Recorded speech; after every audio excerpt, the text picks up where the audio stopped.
Hi, I'm Pepper Sweeney. I'm not a pastor or a deacon or on staff here at NorthPark. I'm a member of the congregation just like you.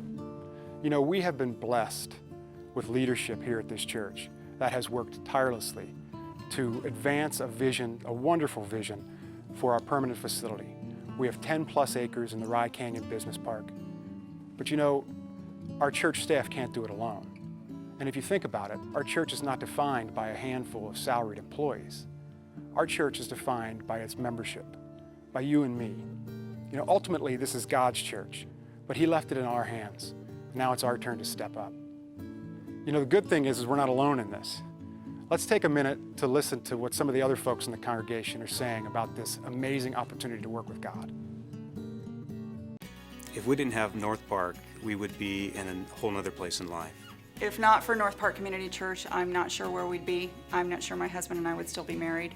Just think of Sam's surgery and his heart problem.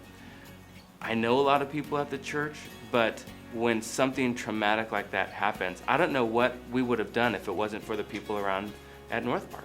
My girls have been baptized at NorthPark. They've come to just love the Lord and seen what it means to be a Christian and a follower of Christ. My whole life has sort of shifted, and we're so much happier. My wife and I are happier, and our kids are happier.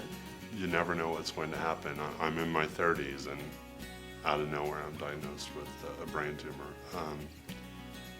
I keep running into people at church. I ran into a man the other day who said, "Oh, you're Ron. My group has been praying for you for 3 years." The type of commitment from this church family is unbelievable. It's evident that the Holy Spirit is working in our church. It's not about a building. It's not about walls or cement or bricks. It's about building a community. It's about doing something for the eternal kingdom in this valley.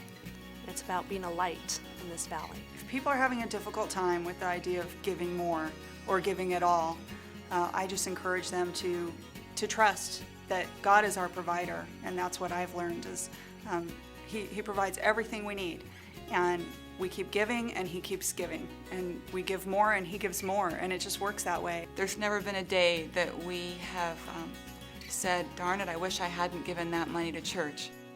It's scary though, because I mean, you really want to hold on to everything. You know, it's mine, and I can't possibly afford to give more. But it seems like you give more, you get more. It may be a bit of a test in terms of our faith. We may be a bit scared to write that check, or, you know, am I investing in the right thing, or is this more important than, you know, something else that we may have our eyes on right now? But I can tell you that, you know, the material things that we may think are more important will burn up.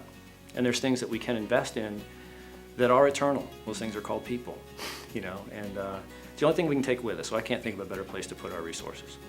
And now's the time. And if we wait or say, oh, well, we can't do it now because of this or because of that, it won't happen. It just won't. You do it now because it's in front of us now. Be optimistic, look to the future, and be part of something that will be, through God's grace, much bigger than you can possibly imagine. You know, we are on the edge of the promised land, and we really need to, you know, pull together and take that last big step. And once we get there, it's going to be, our lives are just going to be transformed. It's going to take the whole NorthPark church experience to a whole nother level.